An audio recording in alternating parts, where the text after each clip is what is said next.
વિદ્યાર્થી મિત્રો, ગ્રામર સેક્શનનો એક અગત્યનો ટોપિક એટલે આર્ટિકલ્સ. હવે આર્ટિકલ્સની શરૂઆત કરતા પહેલા થોડીક આપણે બ્લેન્ક્સ જોઈએ. તો અહીંયા એપલ, તેની પહેલા આર્ટિકલ એન મુકાશે. પછી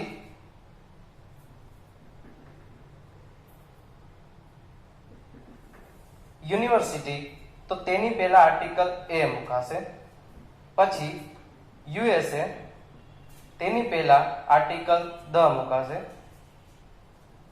ઇન્ડિયા, તેની પહેલા આર્ટિકલ ધ ન મુકાય. બોયઝ, તેની પહેલા કોઈ પણ પ્રકારનો આર્ટિકલ મૂકવામાં આવતો નથી. વિદ્યાર્થી મિત્રો, ક્યારે આર્ટિકલ એન મૂકવો, ક્યારે આર્ટિકલ એ મૂકવો, ક્યારે ધ મૂકો અને ક્યારે આર્ટિકલ આવે જ નહીં, ક્યારે આર્ટિકલ મુકાતો જ નથી, તો એના માટે આ ટોપિકને સમજવો ખૂબ જ અગત્યનો છે. હવે આ ટોપિકની શરૂઆત કરતા પહેલા આપણને આપણી માતૃભાષા ગુજરાતીનું થોડુંક નોલેજ હોવું જોઈએ. કેવું નોલેજ? જો કે તમને બધાને છે જ નોલેજ કે ગુજરાતીમાં સ્વર કેટલી પ્રકારના આવે છે. તો કે 12 પ્રકારના સ્વર આવે છે. કે અ, આ, ઈ, આ બધા શું છે? સ્વર છે. જ્યારે બાકીના મૂળાક્ષરો છે એ શું કહેવાય? વ્યંજન કહેવાય. ક, ખ, ગ, ઘ. બરોબર છે. આવી જ રીતે અંગ્રેજી મૂળાક્ષરો કેટલા છે? 26 છે. એમાંથી પણ 5 પ્રકારના સ્વર આવેલા છે. કયા કયા? તો કે એ, ઈ, આઈ, ઓ અને યુ. આ 5 પ્રકારના સ્વર છે. બાકીના જે છે એને વ્યંજન કહેવામાં આવે છે. હવે સ્વરને ઇંગ્લિશમાં વોલ્સ કહેવામાં આવે છે, જ્યારે વ્યંજનને ઇંગ્લિશમાં કોન્સનન્ટ્સ કહેવામાં આવે છે. તો આર્ટિકલ્સની શરૂઆત કરતા પહેલા આર્ટિકલ્સ 3 છે, એ, એન અને ધ. પરંતુ તેને 2 વિભાગમાં વહેંચવામાં આવે છે. તો કયા 2 વિભાગ છે તે આપણે જોઈએ. તો સૌથી પહેલા એક છે ઇનડેફિનેટ, જ્યારે બીજું છે ડેફિનેટ. હવે પ્રશ્ન એ થાય કે ઇનડેફિનેટ ને ગુજરાતીમાં શું કહેવાય? તો ઇનડેફિનેટ ને ગુજરાતીમાં અનિશ્ચિત, જ્યારે ડેફિનેટ ને ગુજરાતીમાં નિશ્ચિત કહેવામાં આવે છે. એટલે ઇનડેફિનેટ આર્ટિકલ એટલે અનિશ્ચિત આર્ટિકલ, જ્યારે ડેફિનેટ આર્ટિકલ એટલે નિશ્ચિત આર્ટિકલ. પરંતુ હવે 2 વિભાગમાં વહેંચવામાં આવે છે, એટલે એ, એન અને ધ.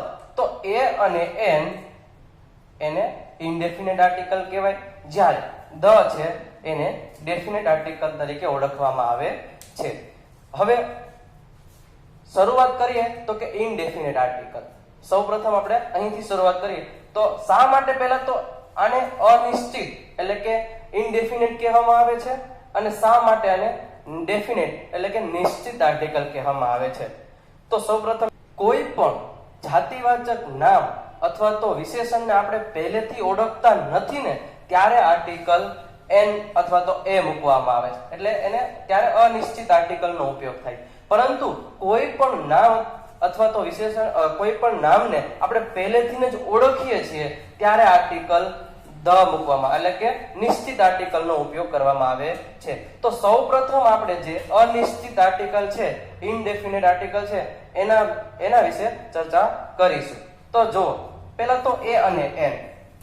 ગુજરાતીમાં એ અને એન નો અર્થ શું થાય? તો કે ગુજરાતીમાં એ અને એન નો અર્થ કોઈ એક અથવા તો એક એવો થાય છે. એ અને એન નો અર્થ ગુજરાતીમાં અર્થ એક અથવા તો કોઈ એક જ થાય છે. આ ખાસ ધ્યાન રાખવાનું. ક્યાંય પણ તમે આર્ટિકલ મૂકેલો હોય અને એની પછી કોઈ પણ નામ આપેલું હોય તો એ એક વચનમાં જ હોય અથવા તો એકનો જ ઉચ્ચાર થતો હોય. અ પેન છે તો આ એક જ પેનની વાત થશે, એટલે એક પેન એનું ગુજરાતી એવું થાય. આ ખાસ ધ્યાન રાખવું. એટલે કોઈ એક થાય અને હંમેશા એક વચન, એક વચન નામની પહેલા જ આર્ટિકલ એ અને એન મુકાય છે. એટલે ઇનડેફિનેટ આર્ટિકલ હંમેશા એક વચન નામની આગળ જ મૂકવામાં આવે છે. આ ખાસ ધ્યાન રાખજો. હવે એ ક્યારે મૂકો અને ક્યારે એન મૂકો એ પ્રશ્ન ઉભો થાય. તો એ પણ આપણે જોઈએ. તો એના 2 વિભાગ છે. એક છે ઇનડેફિનેટ, જ્યારે બીજું છે ડેફિનેટ. હવે પ્રશ્ન એ થાય કે ઇનડેફિનેટ આર્ટિકલ ક્યારે મૂકવું અને ક્યારે એન મૂકવું? તો એના 2 વિભાગ છે. એક છે ઇનડેફિનેટ, જ્યારે બીજું છે ડેફિનેટ. હવે પેલા એ અને એન એ બંને વચ્ચે શું તફાવત રહેલો છે?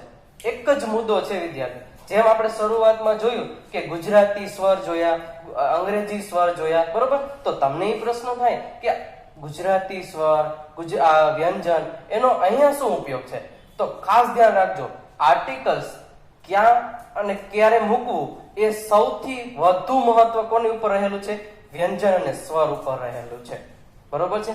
ક્યારે આર્ટિકલ એ મૂકવો અને ક્યારે એન મૂકવો, જો આપણને ગુજરાતી સ્વર આવડતા હશે અને એનો ઉચ્ચાર આપણને ખબર પડશે તો જ તમે આર્ટિકલ એ અને એન મૂકીશું, બરોબર? નથી જાણતા તો આપણે શીખીએ. સૌપ્રથમ કોઈ પણ ક્યારે એન મુકાય અને ક્યારે એ મુકાય? તો કોઈ પણ જાતિવાચક નામ અથવા તો કોઈ પણ સર્વનામનો ઉચ્ચાર, ઉચ્ચાર એટલે ઉચ્ચાર, કે કોઈ પણ જાતિવાચક નામનો અથવા તો કોઈ પણ વિશેષણનો ઉચ્ચાર ગુજરાતી વ્યંજન પ્રમાણે થાય ને ત્યારે આર્ટિકલ એ મૂકવામાં આવે છે. આ ખાસ ધ્યાન રાખો વિદ્યાર્થી મિત્રો કે ઉચ્ચાર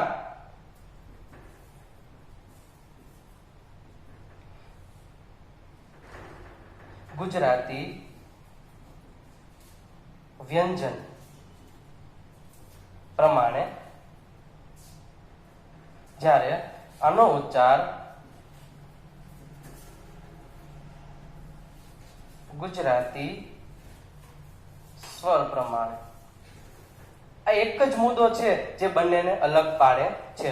જો કોઈ પણ જાતિવાચક નામ અથવા તો કોઈ પણ વિશેષણનો ઉચ્ચાર ગુજરાતી વ્યંજન પ્રમાણે થાય ત્યારે આર્ટિકલ એ મુકાય છે. જ્યારે કોઈ પણ વિશેષણ અથવા તો કોઈ પણ નામનો ઉચ્ચાર ગુજરાતી સ્વર પ્રમાણે થાય ત્યારે આર્ટિકલ એન મૂકવામાં આવે છે. હવે આપણે આજે શરૂઆતમાં જે એક્ઝામ્પલ જોયા ને એની ઉપર જોઈએ. તો જુઓ, એપલ, એપલ છે, પેલા તો એક વચન છે બહુવચન તે નક્કી કરવું પડે. તો હા, એપલ એટલે એક જ સફરજનની વાત થાય છે મિત્રો, એક જ સફરજનની વાત થાય છે એટલે આર્ટિકલ આમાં મુકાશે. પણ પ્રશ્ન એ થાય કે આર્ટિકલ મૂકવો કયો, એ કે એન? તો જો બે પ્રકારના છે. તો હવે આનો ઉચ્ચાર કરો તો ગુજરાતી સ્વર પ્રમાણે થાય છે. તો એપલ આપણે શું વાંચીશું? એપલ. તો અ થી શરૂઆત થાય છે. તો હવે પાછા સ્વર યાદ કરો, અ, આ, ઈ સ્વરમાં આવે છે. હા, તો આ ગુજરાતી આનો ઉચ્ચાર છે એ અ થી શરૂઆત થાય છે, એટલા માટે આર્ટિકલ એન મૂકવામાં આવે છે. એટલે જો હવે આ મુદ્દો જો કે કોઈ પણ નામનો ઉચ્ચાર ગુજરાતી સ્વર પ્રમાણે થાય ત્યારે આર્ટિકલ એન મૂકવામાં આવે છે. હવે અહીંયા જો યુનિવર્સિટી, તો અહીંયા તો યુ આપેલો છે એટલે ઘણા બધા વિદ્યાર્થી મિત્રો અહીંયા ભૂલ કરે છે, બહુ મોટી ભૂલ કરે છે કે યુ આપેલો છે તો એ તો અંગ્રેજી મૂળાક્ષરો પ્રમાણે સ્વર છે એટલે આર્ટિકલ એન મુકાશે. પરંતુ નહીં, આપણે તો ગુજરાતી સ્વર પ્રમાણે જોવાનું છે, એનો ઉચ્ચાર જોવાનો છે. તો યુનિવર્સિટીનો ઉચ્ચાર આવી રીતના થાય, યુનિવર્સિટી, તો ય થી શરૂઆત થાય છે, બરોબર છે? તો ય થી શરૂઆત થાય છે તો યુનિવર્સિટી. ખાસ ધ્યાન રાખજો, ય ગુજરાતી સ્વર યાદ કરો તો અ, આ, ઈ જે 12 સ્વર છે એમાં ય આવે છે? નથી આવતો. તો એ વ્યંજન છે, તો વ્યંજન છે એટલે આર્ટિકલ એ આવશે. એટલે આ મુદ્દો યાદ રાખવો પડશે કે ગુજરાતી કોઈ પણ નામનો ઉચ્ચાર ગુજરાતી વ્યંજન થી થતો હોય ત્યારે આર્ટિકલ એ મૂકવામાં આવશે. સમજાઈ ગયું વિદ્યાર્થી મિત્રો? હજી થોડાક આજે આ એક એક્ઝામ્પલ જુઓ, બોયઝ. તો અહીંયા તો ગુજરાતી વ્યંજન પ્રમાણે થાય છે બ થી, તો એક પણ આર્ટિકલ કેમ ન મૂકવામાં આવ્યું? તો ખાસ ધ્યાન રાખજો, અહીંયા આ મુદ્દો ખાસ યાદ રાખવાનો છે. એક વચન નામ હોય ને એની પહેલા જ આર્ટિકલ્સ મૂકવામાં આવે છે. તો આ એક વચન છે નહીં, એક કરતા વધારે છોકરાઓની વાત કરવામાં આવી છે. અહીંયા બોયઝ છે, જો ફક્ત બોય હોત ને તો આર્ટિકલ એ આવે, બરોબર? પણ બોયઝ એક કરતા વધારે છોકરાઓની વાત કરવામાં આવી છે એટલે અહીંયા એક પણ પ્રકારનો આર્ટિકલ્સ મૂકવામાં આવતો નથી. તો હવે હજી વધારે એક્ઝામ્પલ જોઈએ એટલે આપણને વધારે ખ્યાલ આવશે. એક એક્ઝામ્પલ જોઈએ તો કે ઓર, ઓર. હવે આવા એક્ઝામ્પલો જે છે ને એમાં બહુ ભૂલ થાય છે ઘણા બધા રીતે, પરંતુ આજથી ભૂલ થશે નહીં. ખાસ ધ્યાન રાખજો મિત્રો. જો એચ, અહીંયા તો આને શું હવર નહીં વિદ્યાર્થી મિત્રો, આને હવર નહીં વચાય, કારણ કે અહીંયા એચ સાયલેન્ટ છે, આને વચાશે અર, બરોબર છે? અર.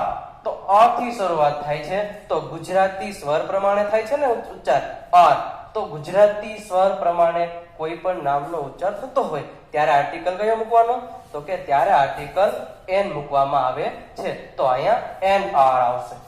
બરોબર છે. હજી એક એક્ઝામ્પલ જોઈ લઈએ આપણે, તો કે હોનેસ્ટ.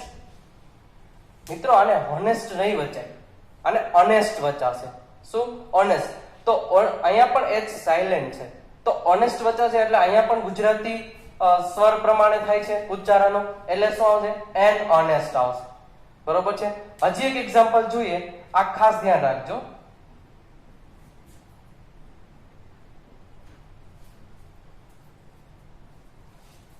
આવા એક્ઝામ્પલો ઘણીવાર ભૂલ કરતા હોય છે. બરોબર છે. ભૂલ તો જો વન વે રોડ, તો ઓ આપેલો છે એટલે આર્ટિકલ આમાં તો છે એ ઈ આઈ ઓ યુ, 5 સ્વરમાંથી આવે છે એટલે આર્ટિકલ્સ એન મૂકી દઈએ છે. પણ વિદ્યાર્થી મિત્રો ખાસ ધ્યાન રાખવાનું, આપણે તો ગુજરાતી સ્વર પ્રમાણે ઉચ્ચાર થાય છે કે નહીં જોવાનું છે. આપણે તો ગુજરાતી ઉચ્ચાર જોવાનો છે ને. તો જો અહીંયા વન એટલે વન વે રોડ, તો વ થી શરૂઆત થાય છે, ઓ થી કોઈ મતલબ જ નથી. આપણે ગુજરાતી ઉચ્ચાર જો તો વ થી શરૂઆત થાય છે એટલે અહીંયા આર્ટિકલ એ આવશે, અ વન વે રોડ આવશે, એન વન વે રોડ નહીં આવે. આ ખાસ ધ્યાન રાખ. હજી એક એક્ઝામ્પલ આવું છે,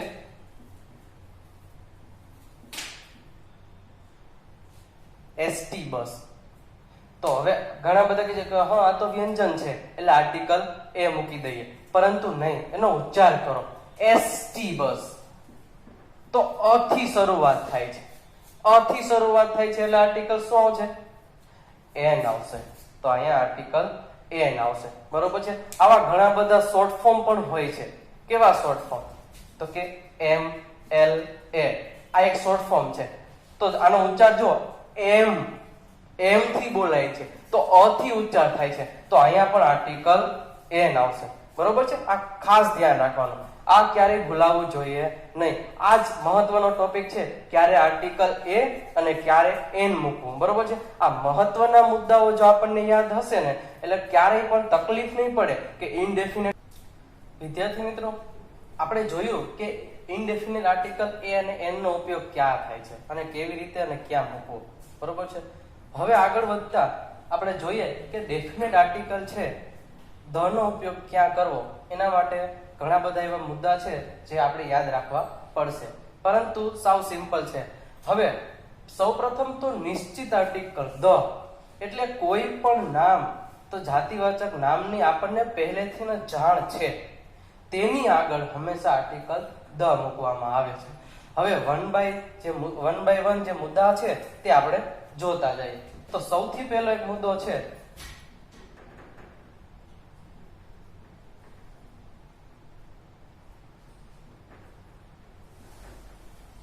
અનન્યવાચક. બરોબર છે. અનન્યવાચક એટલે યુનિક.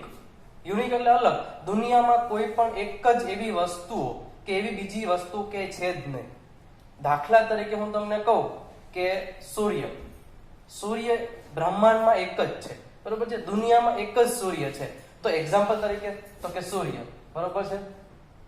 ધ સન, તો સન એક જ છે એટલા માટે એની આગળ હંમેશા ધ મૂકવામાં. એવી જ રીતના મૂન છે, ચંદ્ર પણ એક જ છે તો એની પહેલા પણ ધ મૂકવામાં આવે. સ્કાય ની પહેલા પણ ધ મૂકવામાં આવશે. પછી બીજો મુદ્દો તો કે પ્રખ્યાત ઇમારતો.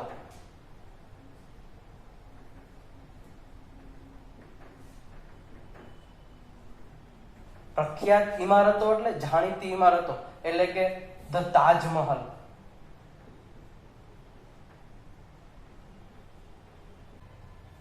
હવે પછીનો મુદ્દો છે તો કે મહાન નદીઓ, પર્વતમાળાઓ,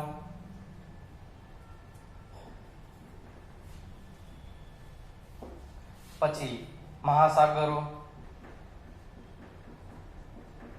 ટાપુઓ. આની પહેલા પણ આર્ટિકલ ધ મૂકવામાં આવે છે.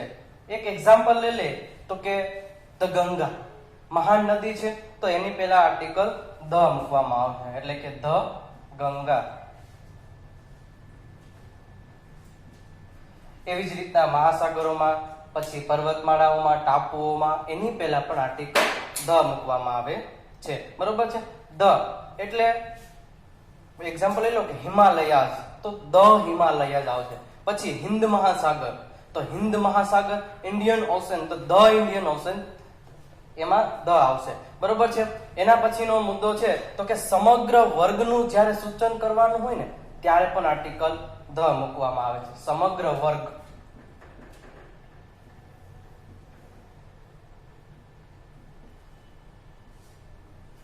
જ્યારે પણ સમગ્ર વર્ગનું સૂચન એટલે શું? સમગ્ર વર્ગ એટલે બીજું કઈ નહીં, આપણે કોઈ પણ એક સિંહ જાતો હોય તો એક સિંહ છે, પરંતુ આખી સિંહની પ્રજાતિ છે એને સૂચન કરવું છે, એને અનુલક્ષીને કોઈ પણ વાત કરવી છે, એ આખી પ્રજાતિને આપણે અનુલક્ષીને વાત કરવી છે, ત્યારે હંમેશા આર્ટિકલ ધ મૂકવામાં આવે છે. હું એક એક્ઝામ્પલ આપું તમને એટલે સમજાઈ જશે. એક એક્ઝામ્પલ છે કે the donkey is a hard working animal.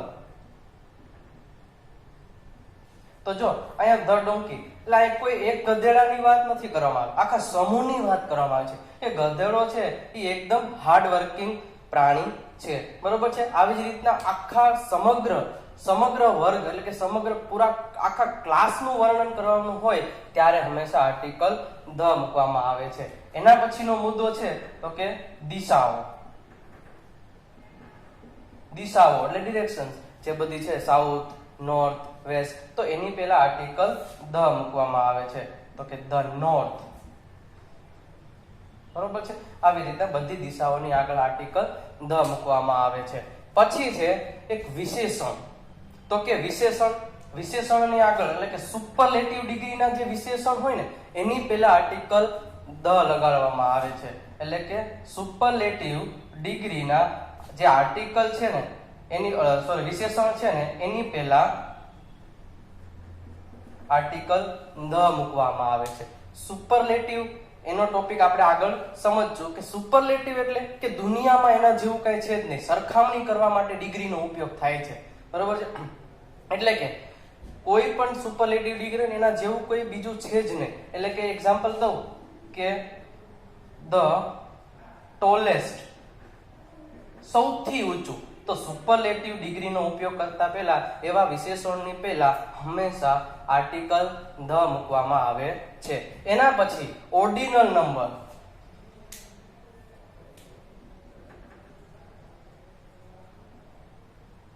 Ordinal નંબરની પહેલા પણ આર્ટિકલ ધ મૂકવામાં આવે. હવે ઓર્ડિનલ નંબર એટલે શું?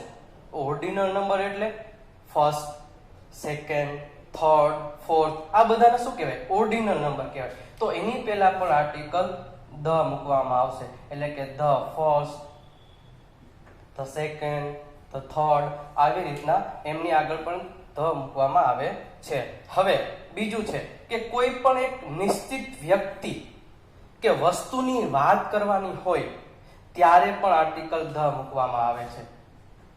નિશ્ચિત વસ્તુ કે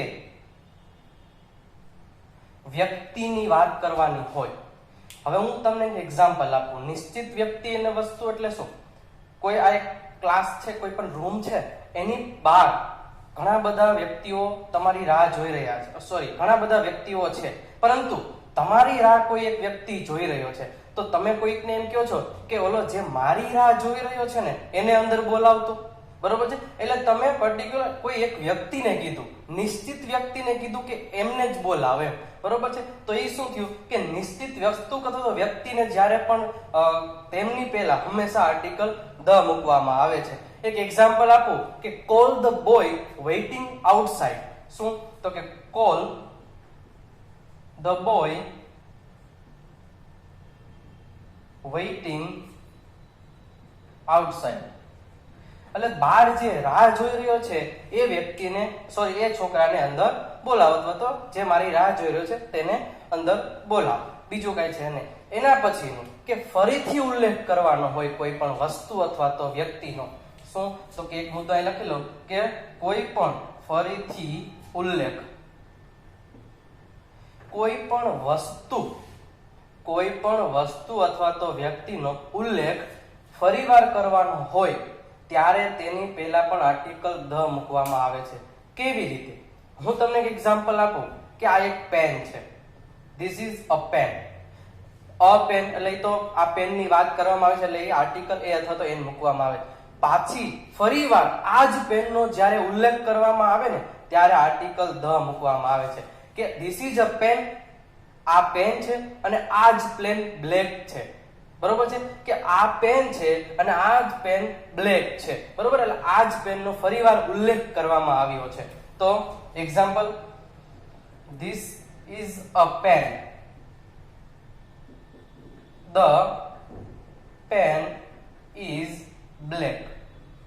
બરોબર છે, આ જ પેન છે જે આ પેન બ્લેક છે. બરોબર છે, આવી રીતના આ બધા મુદ્દાઓ છે તેની પહેલા હંમેશા આર્ટિકલ ધ મૂકવામાં આવે છે.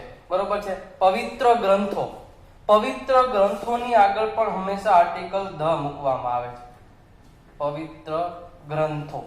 પવિત્ર ગ્રંથો એટલે ભગવદ્ ગીતા, રામાયણ. બરોબર, આની આગળ પણ ધ મૂકવામાં આવે છે. તો કે ધ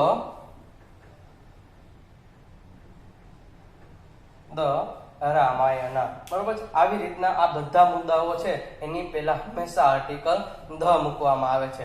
પરંતુ ક્યાં ધ મૂકવામાં આવતો નથી અથવા તો ક્યાં આર્ટિકલ્સનો ઉપયોગ થતો નથી, આ ખાસ ધ્યાન રાખવાનું. ઘણા બધા વ્યક્તિઓ અથવા તો ઘણા બધા વિદ્યાર્થીઓ છે બહુ મોટી ભૂલ કરતા હોય છે કે કોઈ પણ વ્યક્તિનું નામ હોય ને, કોઈ પણ વ્યક્તિ, કે મારું નામ વિજય છે તો મારી આગળ ક્યારે આર્ટિકલ ન મૂકવામાં આવે. કોઈ વ્યક્તિના નામની પહેલા જ્યાં કોઈ દિવસ આર્ટિકલ મુકાતો જ નથી કે અવિજય, ધ વિજય, આવી રીતના કોઈ દિવસ કોઈ પણ વ્યક્તિની આગળ ક્યારે આર્ટિકલ ધ મુકાતો જ નથી.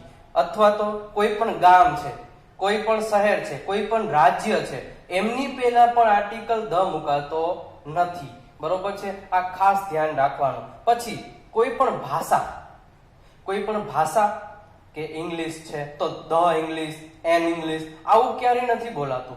ગુજરાતી છે તો ધ ગુજરાતી, અ ગુજરાતી, કોઈ દિવસ ભાષાની પહેલા ક્યારે આર્ટિકલ્સ મુકાતા નથી. અથવા હજી બીજો મુદ્દો કે ઋતુઓ, વિન્ટર છે, સમર છે, આ ઋતુઓની પહેલા પણ ક્યારે આર્ટિકલ ધ અથવા તો કોઈ પણ આર્ટિકલનો ઉપયોગ થતો નથી.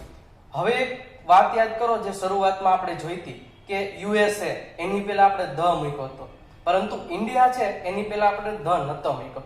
જોઈએ એ શું હતું. તો કે ક્યારે ધ મૂકવો એ તો ઇન્ડિયા, યુએસએ છે, યુએસએ તેની પહેલા આપણે ધ નો ઉપયોગ કર્યો હતો, પરંતુ ઇન્ડિયા છે તેની પહેલા આપણે ધ નો ઉપયોગ નતો કર્યો. શા માટે? હવે જોઈએ કે યુએસએ છે ને એ દેશના સમૂહ છે, કોઈ એક દેશ નથી, ઘણા બધા દેશનો સમૂહ થઈને આ યુએસએ બનેલો છે. એટલા માટે એની પહેલા ધ યુએસએ બોલાય છે અને ધ લગાડવામાં. પરંતુ આ ઇન્ડિયા એ તો એક દેશનું નામ છે, એટલે કોઈ પણ દેશના નામની પહેલા ક્યારેય આર્ટિકલ મુકાતો નથી. આ ખાસ વસ્તુ ધ્યાન રાખવા.